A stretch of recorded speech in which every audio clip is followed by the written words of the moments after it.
গল্পটি শেষ পর্যন্ত মন দিয়ে শুনবেন। আমার জেঠুর ছেলে আমার সাথে থাকতো। আমার নিজের কোনো দাদা ছিল না, তাই আমি তাকে দাদার মতন দেখতাম, কিন্তু সে আমাকে অন্য চোখে দেখত। আমি ওর থেকে 10 বছর ছোট ছিলাম। একদিন যখন আমি স্কুল থেকে ফিরে আসি, তখন বাড়িতে কেউ ছিল না, শুধু দাদা ছিল। আমি যখন দাদার ঘরে যাই, তখন সে ঘরের দরজা বন্ধ করে আমার সাথে যা করে তা আপনি ভাবতেও পারবেন না। কারণ আমি বিছানায় শুয়ে শুয়ে চোখের জল ফেলছিলাম। কাচের গ্লাসটা ভেঙে টুকরো টুকরো হয়ে গেছিল, আর তার সাথে আমার যৌবন, স্বপ্ন আর বিশ্বাসও ভেঙে চুরমার হয়ে যায়। আমার কান্নার আওয়াজ গোটা ঘরে ছড়িয়ে পড়ে, কিন্তু সেই মানুষটার মনে কোনো প্রভাব ফেলে না। আমি নিজের বাড়িতেও নিরাপদ নই। আমার গোটা শরীর যন্ত্রণায় ফেটে যাচ্ছিল। আমি চোখে সব ঝাপসা দেখছিলাম। আমার চোখের জলে গোটা বালিশ ভিজে গেছিল। আজ আমি শারীরিক আর মানসিকভাবে যে আঘাতটা পেলাম, তার রেশ হয়তো আমাকে সারা জীবন বেড়াতে হবে। সেই দিনের প্রত্যেকটা মুহূর্ত আমার চোখের সামনে ভেসে উঠেছিল। সেই দিন আমার বাবার কথা খুব মনে পড়ছিল। আমি বাবার চোখের মণি ছিলাম। আজ যদি আমার বাবা বেঁচে থাকতেন, তাহলে কারুর এত সাহস হতো না আমারই বাড়িতে আমাকে ধর্ষণ করার। আমার কান্নার আওয়াজ বাড়ির সব দেওয়ালে প্রতিধ্বনিত হচ্ছিল। এই একই দেওয়ালে একদিন আমার হাসির শব্দ প্রতিধ্বনিত হতো। আমি কি এমন পাপ করেছিলাম, যার শাস্তি আমি এইভাবে পাচ্ছি? যেই মানুষটাকে আমি সব থেকে বেশি বিশ্বাস করতাম, সে আমার সাথে কেন এরকম করলো? সে আমাকে ধর্ষণ করে বাড়ি থেকে বেরিয়ে যায়। আমি অনেকক্ষণ বিছানায় শুয়ে শুয়ে কাঁদি। তারপর উঠে আস্তে আস্তে বাথরুমে যাই। আয়নায় নিজেকে দেখে আমার আবার কান্না পেয়ে গেল। আমার সারা শরীরে জায়গায় জায়গায় দাঁত বসানো দাগ। আমি চোখে মুখে জলের ছিটে দিয়ে নিজেকে সামলে বাইরে বেরিয়ে এলাম।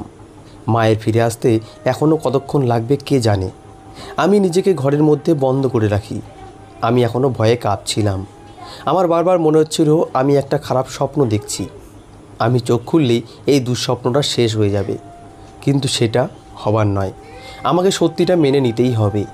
এটা কোনো ভয়ঙ্কর স্বপ্ন নয়, এটা একটা ভয়ঙ্কর সত্যি। আর এই সত্যিটা আমাকে সারা জীবন বয়ে বেড়াতে হবে।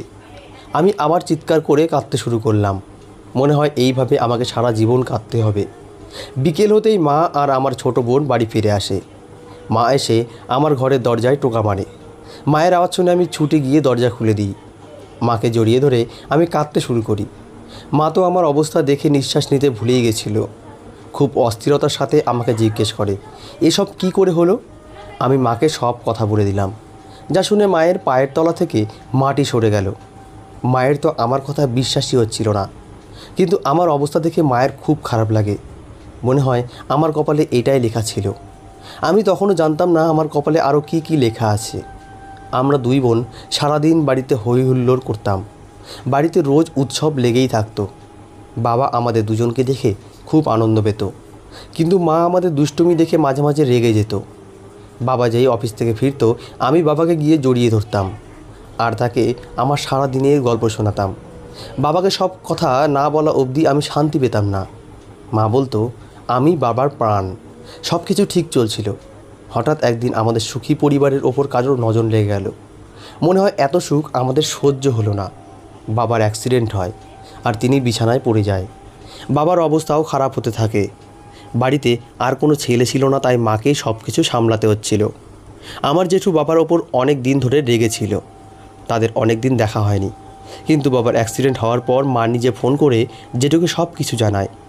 মায়ের বিশ্বাস ছিল বাবার অবস্থার কথা শুনে জেঠু সব সূত্রতা ভুলে যাবে। আর সেটাই হলো। জেঠু বাবাকে দেখতে আসে আর বাবার পাশে বসে খুব কাঁদে। আমাদের অবস্থা দেখে জেঠু বলে, এখন তোমাদের পক্ষে সব কিছু একা সামলানো মুশকিল হবে, তাই আমি মুকেশকে বলছি এখন কিছুদিন তোমাদের সাথে এসে থাকতে। মুকেশ জেঠুর বড় ছেলে। সে খুব ভালো ছিল। আমি তাকে 5 বছর আগে দেখেছিলাম। তারপর জেঠুর সাথে আমাদের সম্পর্ক খারাপ হয়ে যাওয়ায় আর তার সাথে দেখা হয়নি। জেঠুর কথা শুনে মা একটু স্বস্তি পায়।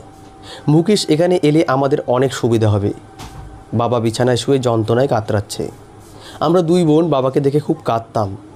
আমরা কোনো দিন বাবাকে আরাম করতে দেখিনি, কিন্তু এখন 15 দিন ধরে বাবা বিছানায় পড়ে আছে। মুকেশ দাদা আমাদের বাড়িতে এসে বাবার খুব ভালো করে দেখাশোনা করে।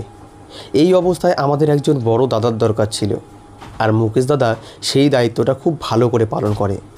কিন্তু ভাগ্যের লিখন কে আর খণ্ডাতে পারে। আমরা বাবাকে বেশি দিন ধরে রাখতে পারলাম না। কিছুদিন পর তিনি আমাদের ছেড়ে চলে গেলেন। বাবার মৃত্যুর পর মা খুব ভেঙে পড়েছিল। আর আমাদের দুই বোনের পক্ষে তো বিশ্বাস করাই অসম্ভব ছিল যে বাবা আর আমাদের মধ্যে নেই। আমার বয়স 15 বছর আর আমার বোনের বয়স মাত্র 12 বছর।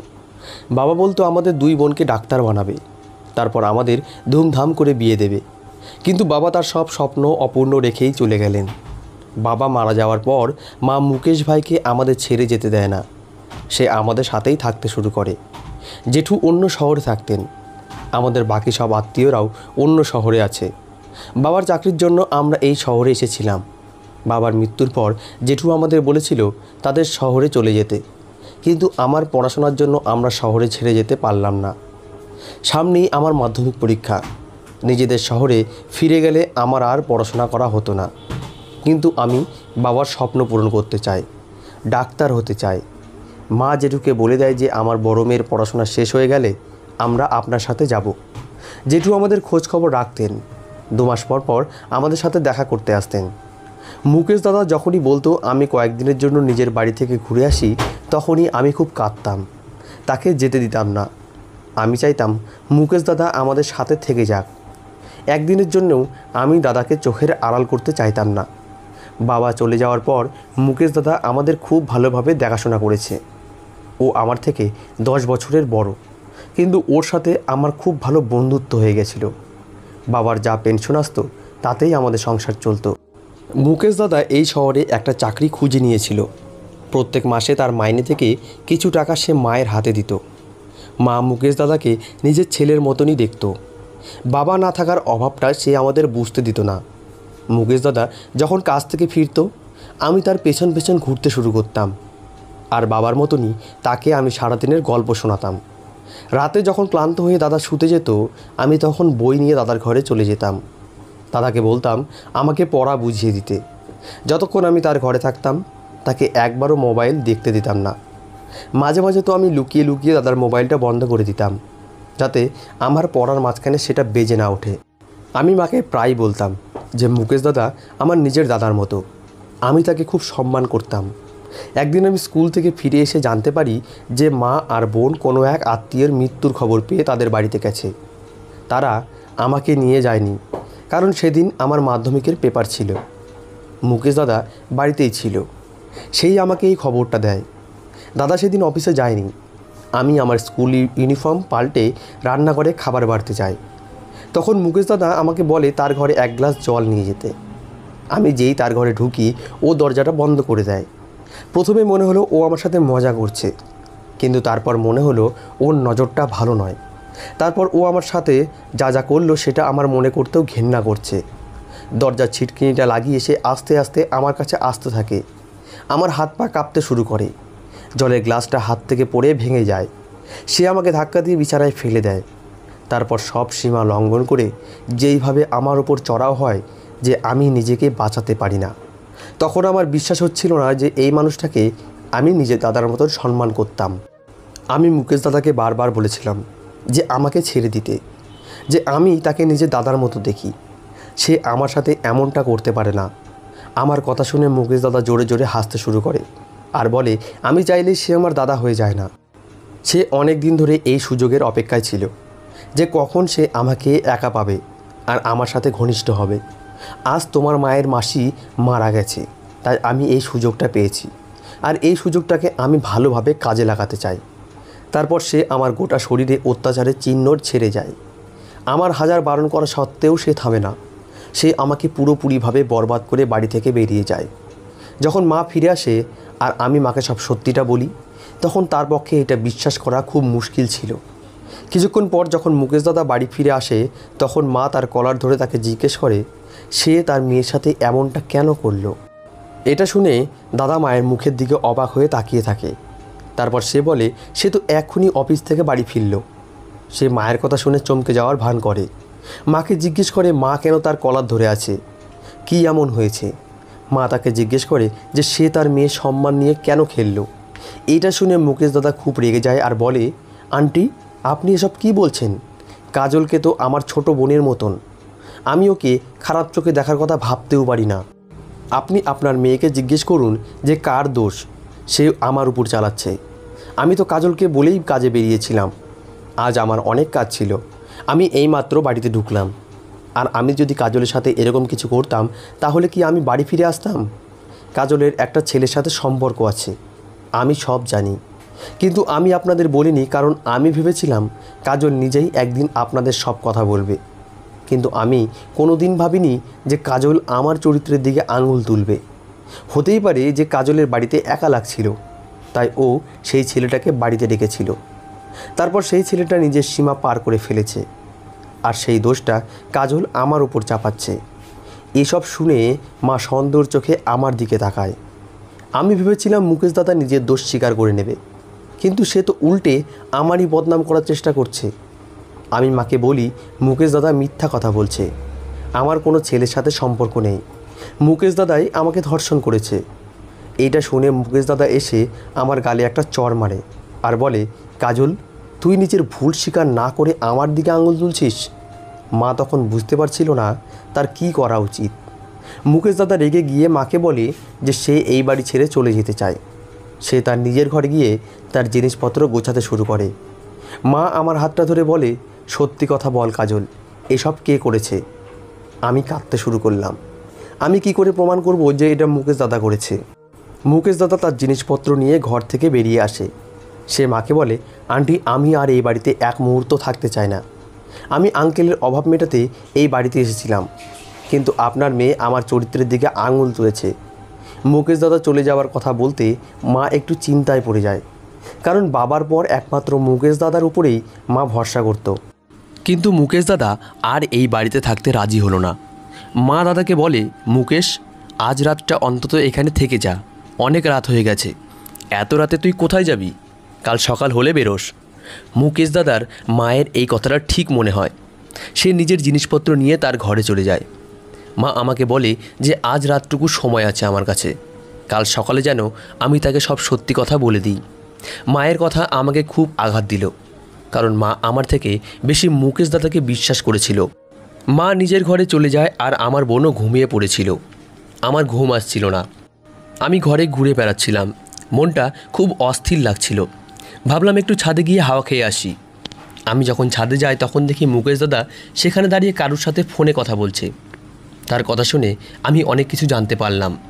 সে ফোনে কাউকে একটা বলছিল, তোমাকে আর অপেক্ষা করতে হবে না, আমি কালকেই তোমার কাছে আসছি। ফোনের ওপার থেকে কি বলা হলো আমি জানি না, কিন্তু তার উত্তরে মুকেশ দাদা বলে, আমি পুরোপুরিভাবে ব্যবস্থা করে ফেলেছি, এখন তোমার আর আমার মধ্যে কেউ আসবে না, এখন আমি সব সময় তোমার কাছে থাকব। আমি মুকেশ দাদার সামনে গিয়ে দাঁড়িয়ে পড়লাম। আমাকে দেখে সে চমকে গেল। আমি তাকে বলি, আমাকে সব সত্যি কথা বলো, তুমি আমার সাথে কেন এমনটা করলে? সে ফোনটা রেখে আমাকে বলে, তুমি আমাকে বাধ্য করেছো এসব করতে। আঙ্কেল অসুস্থ হওয়ার কারণে আমি এখানে এসেছিলাম তোমাদেরকে সাহায্য করব বলে, কিন্তু তোমরা আমাকে তোমাদের চাকর বানিয়ে রেখে দিয়েছিলে, নিজের ইচ্ছে মতন আমাকে ব্যবহার করতে। আমারও নিজের একটা জীবন আছে, সেটা তোমরা ভুলে গেছিলে। আমি নিজের শহরে ফিরে যেতে চেয়েছিলাম, কিন্তু তোমরা আমাকে যেতে দাওনি। তুমি আমার সাথে জোর করে সম্পর্ক তৈরি করেছো। আমি যখন ক্লান্ত হয়ে রাতে বাড়ি ফিরতাম তখন তুমি আমাকে ঘুমোতে দিতে না, কখনো পড়াশোনার বাহানায় আমার ঘরে ঢুকে পড়তে, আবার কখনো অন্য কিছুর বাহানায়। তোমার আমার ওপর জোর করে অধিকার ফলানো আমার একদম পছন্দ হতো না। তুমি আমাকে দিয়ে জোর করে তোমার কাজ করিয়ে নিতে। এছাড়াও তুমি আমার ফোন কেটে দিতে, আর কখনো আমাকে না বলে আমার ফোনটা বন্ধ করে দিতে। তুমি ভালো করে জানতে যে আমার বাগদান হয়ে গেছে, আর আমার বাগদত্তা আমাকে ফোন করে, কিন্তু সেটা জানার পরেও তুমি আমার ফোন কেটে দিতে। তোমার জন্য আমাদের মধ্যে রোজ ঝগড়া হতো। আমার বাগদত্তা পূজা চাইতো যে আমি ফিরে আসি, কিন্তু তুমি এমন কান্নাকাটি করতে যে আমি এখানে থেকে যেতে বাধ্য হতাম। পূজা আমাকে সন্দেহ করতে শুরু করেছিল। তার মনে হতো তোমার আর আমার মধ্যে কোনো সম্পর্ক তৈরি হয়েছে। তাই পরশুদিন সে আমাকে পরিষ্কার করে বলে দেয় যে আমি যদি এক্ষুনি ফিরে না আসি তাহলে ও আমাদের সম্পর্ক ভেঙে দেবে। আমি ওকে খুব ভালোবাসি, খুব তাড়াতাড়ি আমাদের বিয়ে হতে চলেছে, কিন্তু তোমার জন্য আমাদের সম্পর্কটা নষ্ট হয়ে যাচ্ছিল। তুমি আমাকে এত বিরক্ত করেছিলে যে আমার কাছে এটা ছাড়া আর কোনো রাস্তা ছিল না। আমি তোমাকে একটা শিক্ষা দিতে চেয়েছিলাম, তোমাকে বোঝাতে চেয়েছিলাম যে জোর করে কোনো সম্পর্ক তৈরি করা যায় না। আমি তোমাদেরকে সাহায্য করতে চেয়েছিলাম। তোমার সাথে কথা বলতে আমার কোনো আপত্তি ছিল না, কিন্তু সব কিছুর একটা সীমা থাকে। তুমি তো আমার মাথায় চড়ে বসেছিলে। পূজার সাথে ঝগড়া হওয়ায় আমি খুব রেগে গেছিলাম, আর সেই রাগের বশে আমি তোমার সাথে এমন একটা কাজ করে বসি যেটা করার কথা আমি কোনো দিন স্বপ্নেও ভাবিনি। আমি খারাপ ছেলে নই, আমি তোমাকে খারাপ চোখেও দেখি না, কিন্তু তোমার আচরণে আমি এতটাই বিরক্ত হয়ে গেছিলাম যে আমি না চাইতেও তোমার সাথে একটা ভুল কাজ করে বসি। এর জন্য আমি খুব লজ্জিত। তোমার এটা বোঝা উচিত যে তুমি জোর করে কাউকে নিজের দাদা বানিয়ে নিতে পারো না। আমি পূজাকে হারাতে চাই না, তাই আমি সকাল হলেই এই শহর ছেড়ে চলে যাব। তুমি এখানে ভালো থেকো। এরপর থেকে কারোর সাথে জোর করে সম্পর্ক তৈরি করার চেষ্টা করবে না। মুকেশ দাদার কথাগুলো আমাকে খুব অবাক করে দেয়। আমি ভাবতেও পারিনি যে এই ছোট্ট বিষয়ের জন্য সে আমার উপর এত ভয়ঙ্করভাবে বদলা নেবে। হ্যাঁ, এটা সত্যি যে আমি ওকে বড্ড বেশি বিরক্ত করতাম। ওর বাগদত্তার ফোন জেনেও আমি সেই ফোন কেটে দিতাম, কারণ আমি চাইতাম না মুকেশ দাদা আমাকে ছাড়া অন্য কাউকে সময় দিক। কোথাও না কোথাও আমার মনে এই ইচ্ছেটা ছিল যে ওর সাথে পূজার সম্পর্কটা যেন ভেঙে যাক, যাতে ওকে আর ওর শহরে ফিরে যেতে না হয়। ও যাতে আমাদের সাথে এখানে থেকে যেতে পারে। আমি মাকে বারবার বলতাম যে মুকেশ দাদার বিয়ে এই শহরের কোনো মেয়ের সাথে দিয়ে দিতে, যাতে ও চিরকালের মতো এখানেই থেকে যায়। মা আমার কথাটাকে হালকাভাবে নিত আর হেসে উড়িয়ে দিত। আমি এটা কখনো ভেবে দেখিনি যে এসব করে আমি মুকেশ দাদাকে কষ্ট দিচ্ছি। ওর কথা শুনে আমার চোখে জল চলে আসে। আমি চুপচাপ নিচে নেমে এলাম। ও নিজের কাজের জন্য লজ্জিত বোধ করছিল, আর আমিও আমার ভুলটা বুঝতে পেরেছিলাম। কিন্তু আমি জানি আমার সাথে যেটা হয়েছে সেটা ঠিক হয়নি। সকালে আমি যখন ঘুম থেকে উঠি তখন মা বলে মুকেশ দাদা তার নিজের শহরে ফিরে গেছে। তারপর মা আমাকে জিজ্ঞেস করে যে কে আমার সাথে এরকম পশুর মতন আচরণ করেছে, কিন্তু মায়ের প্রশ্নের কোনো উত্তর আমার কাছে ছিল না। আমি এখন মুখে কুলু পেটেছি। এর আগেও আমার জন্য মুকেশ দাদা পূজাকে হারাতে বসেছিল, আর এখন যদি এই কথাটা জানাজানি হয় তাহলে ওদের সম্পর্ক ভেঙে যাবে। আমি এখনও মুকেশ দাদাকে নিজের দাদা মনে করি, আর তার কোনো রকম ক্ষতিও চায় না। আমার ছেলে মানুষের জন্য ও আগেও অনেক ভুগেছে। আমি এটা এখন ভালোভাবে বুঝতে পেরেছি যে জোর করে কাউকে বেঁধে রাখা যায় না, জোর করে কোনো সম্পর্ক টিকিয়ে রাখাও যায় না। আমরা যদি কারোর উপর জোর খাটাই তাহলে একদিন না একদিন তার ফল আমাদের ভোগ করতেই হবে।